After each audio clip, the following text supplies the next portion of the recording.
Mahakama ya Hakimu Mkazi Kisutu jijini Dar es Salaam imetoa hukumu nzito katika kesi ya madai iliyomkutanisha mbunge wa Kigoma mjini na mwanaharakati wa muziki Leonce ambaye anajulikana zaidi kama Baba Levo dhidi ya mwanamuziki na mtayarishaji wa hip hop Wakazi baada ya kubainika kuwa msanii huyo alisambaza taarifa za uongo zilizodaiwa kumharibia heshima mbunge huyo katika jamii na katika tasnia ya muziki. Mahakama imeamuru Wakazi kumlipa Baba Levo fidia ya shilingi milioni 100 baada ya kutoa radhi hadharani katika majukwaa yale aliyoyatumia kusambaza taarifa hizo. Uamuzi huu ulitolewa tarehe 13 Machi mwaka 2026 katika Mahakama ya Hakimu Mkazi Kisutu iliyopo jijini Dar es Salaam baada ya majaji kusikiliza ushahidi uliotolewa na pande zote mbili katika kesi iliyovutia macho ya umma kwa sababu ya mchanganyiko wake wa siasa, muziki na nguvu ya mitandao ya kijamii. Mahakama ilibaini kuwa taarifa zilizokuwa zinasambazwa mtandaoni zilikuwa na athari kubwa kwa taswira ya Baba Levo, ambaye kwa sasa ni mbunge na pia anajulikana kama mwanaharakati mwenye historia ndefu katika tasnia ya burudani nchini Tanzania. Na katika hukumu yake, mahakama ilieleza kuwa ushahidi uliowasilishwa uliweza kuonyesha kuwa madai yaliyotolewa dhidi ya Baba Levo hayakuwa na msingi wa kweli. Kwa mujibu wa maelezo yaliyotolewa mahakamani, taarifa hizo zilienea kupitia majukwaa mbalimbali ya mitandao ya kijamii na blogu za burudani na zilimuhusisha mbunge huyo na madai yaliyodaiwa kudhalilisha hadhi yake kisiasa na kijamii. Mahakama ilisisitiza kwamba katika zama za kidijitali ambapo taarifa husambaa kwa kasi kubwa, watu maarufu, wanamuziki na wanahabari na bado watumiaji wa mitandao ya kijamii wanapaswa kuwa waangalifu zaidi katika kutoa au kusambaza taarifa ambazo hazijathibitishwa. Kwa mantiki hiyo, jaji aliamua kwamba Wakazi anawajibika kisheria kwa madhara yaliyosafirishwa na taarifa hizo. Mbali na fidia ya shilingi milioni 100, mahakama pia ilitoa maagizo kadhaa ambayo yana athari kubwa katika matumizi ya mitandao ya kijamii nchini.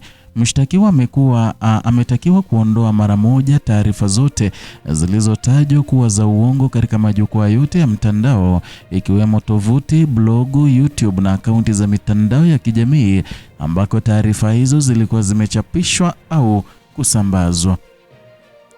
Zaidi ya hapo, mahakama iliamuru kwamba Wakazi atoe radhi hadharani kupitia majukwaa yale aliyoyatumia kusambaza taarifa hizo, hatua ambayo inalenga kurejesha heshima ya Baba Levo mbele ya umma na kuwafahamisha wananchi kuwa taarifa hizo zilikuwa za uongo. Hukumu hii imeanza kutafsiriwa na wachambuzi wa siasa na burudani kama moja ya maamuzi muhimu katika kulinda heshima ya watu maarufu dhidi ya taarifa za uongo. Na katika zama za mitandao ya kijamii, Tanzania katika miaka hivi karibuni imekumbwa na ongezeko kubwa la matumizi ya majukwaa ya kidijitali kama vile Facebook, X, Instagram na YouTube, na ni jambo ambalo limebadilisha kwa kiasi kikubwa namna mijadala ya kisiasa na kijamii inavyoendeshwa.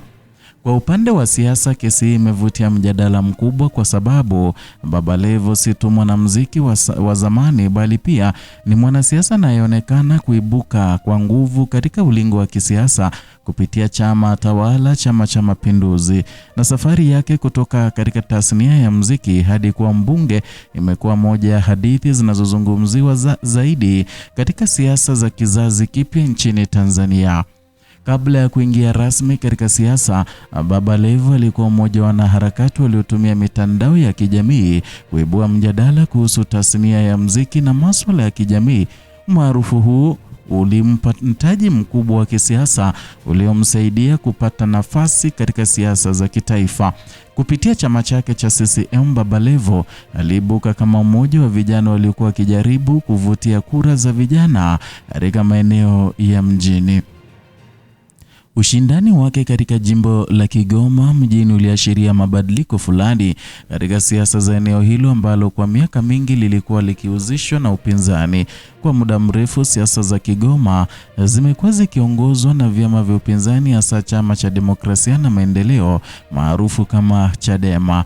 Hata hivyo, kuibuka kwa Baba Levo katika siasa za eneo hilo ulionekana kama mkakati ambao ni mpana zaidi wa chama tawala kuvunja ngome za upinzani katika maeneo yaliyokuwa yakichukuliwa kuwa ngome za kisiasa za wapinzani.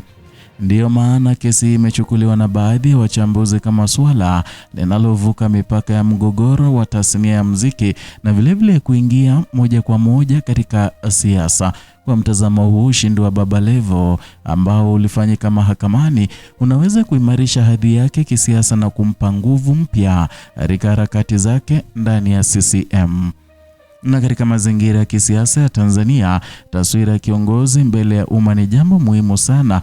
Taarifa za kashfa au madai ya uongozi zinaweza kuathiri kwa kiasi kikubwa mustakabali wa kisiasa wa mtu, hasa katika kipindi ambacho mitandao ya kijamii imekuwa na ushawishi mkubwa katika kuunda maoni ya wananchi. Kwa upande wa wakazi, kesi hii inaweka mfano wa wazi kuhusu hatari zinazoweza kujitokeza pale mtu ambaye ni maarufu anapotoa kauli kali au madai makubwa bila kuwa na ushahidi thabiti. Wakazi amekuwa mmoja wa wasanii wa hip hop waliotambulika kwa sauti yao ya kukosoa mfumo na kuibua mijadala ya kijamii kupitia muziki na majukwaa ya mtandao. Na katika historia ya hip hop Tanzania, Wakazi amekuwa sehemu ya kizazi cha wasanii waliokuwa wakitumia muziki kama jukwaa la kujadili masuala ya kijamii na kisiasa. Lakini katika kesi hii, mahakama imeonyesha wazi kwamba uhuru wa kujieleza una mipaka yake pale unapogusa heshima na haki za watu wengine. Kwa upande wa jamii pana, kesi hii imefungua mjadala mpana kuhusu uwajibikaji katika matumizi ya mitandao ya kijamii. Tanzania tayari ina sheria kadhaa zinazodhibiti matumizi ya mtandao, ikiwemo sheria zinazohusu makosa ya kimtandao na uchapishaji wa taarifa zisizo sahihi. Na katika miaka iliyopita kumekuwa na kesi kadhaa zinazohusiana na uchapishaji wa taarifa za uongo mtandaoni, lakini kesi inayomhusisha mbunge na msanii maarufu imeongeza uzito wa mjadala huu kwa sababu ya hadhi ya wahusika. Wachambuzi wa sheria wanasema hukumu ya Kisutu inaweza kuwa mfano na utakaotumiwa katika kesi nyingine zinazohusu uchapishaji wa taarifa za uongo katika majukwaa ya mtandao. Kwa maana hiyo, kesi hii inaweza kuwa na athari kubwa katika namna watu maarufu wanavyotumia majukwaa ya kidijitali kuwasiliana na umma. Katika siasa za Tanzania, hadithi ya Baba Levo pia inaonyesha mwelekeo mpya ambapo watu kutoka tasnia ya burudani wanaingia katika siasa na kupata nafasi kubwa katika uongozi. Mwelekeo huu unaonekana pia katika nchi nyingine barani Afrika na hata duniani, ambapo wasanii na watu maarufu wanatumia umaarufu wao kama daraja la kuingia katika ulingo wa siasa. Lakini pamoja na hilo, kuingia na watu maarufu katika siasa pia huja na changamoto zake. Umaarufu wao huwafanya kuwa chini ya uangalizi mkubwa wa umma, na taarifa yoyote hasi inaweza kuenea kwa kasi kubwa zaidi kuliko kwa wanasiasa wa kawaida. Kwa hiyo ushindi wa Baba Levo katika kesi hii unaweza kuchukuliwa kama jaribio la kulinda taswira yake kisiasa, wakati ambapo ushindani wa kisiasa nchini Tanzania unaendelea kuongezeka kuelekea chaguzi zijazo. Na kwa upande wa wakazi, bado haijafahamika kama atataka rufaa kupinga uamuzi huu wa mahakama au kama atatekeleza maagizo yaliyotolewa na mahakama, ikiwemo kulipa fidia na kuomba radhi hadharani. Ni hayo tuliyokuandalia kutoka hapa Kenyascope, channel yako pendwa inayokuletea taarifa hizi pamoja na zingine kwa kina bila kuyumbisha wala kupindisha. Zidi kuwa nasi kila wakati kwa kusubscribe, kulike na kushare video zetu.